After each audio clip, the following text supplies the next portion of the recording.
আসসালামু আলাইকুম। সবাইকে নতুন বছরের শুভেচ্ছা। Happy new year. আজকে আমরা দেখার চেষ্টা করব যে বিএসসি স্টকটা কি এই নতুন বছরে বড় কোনো মুভমেন্ট দেওয়ার প্রস্তুতিতে রয়েছে।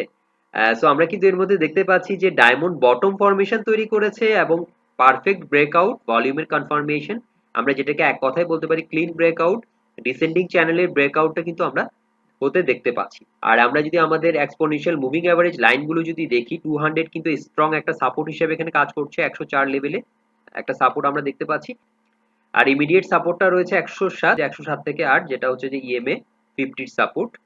আর আমরা যদি মোমেন্টাম ইন্ডিকেটরের দিকে তাকাই, আরএসআই কিন্তু আমরা ভালো মোমেন্টাম খেয়াল করছি, 61 এ রয়েছে। এবং McD moving average convergence divergence একটা পাওয়ার হুকের পর একটা পাওয়ার হুক দেখতে পাচ্ছি। সো এই প্যাটার্নটিকে আরো শক্তিশালী করেছে। তো আমরা কিন্তু আগেও অনেকগুলো প্যাটার্ন ফর্ম হতে দেখেছি বিএসসি তে, যেমন হচ্ছে যে ফলিং ওয়েজ, সেখান থেকে 27%, এরপরে রাউন্ডিং বটম ছিল, সেটা থেকে আমরা পেয়েছি 16%।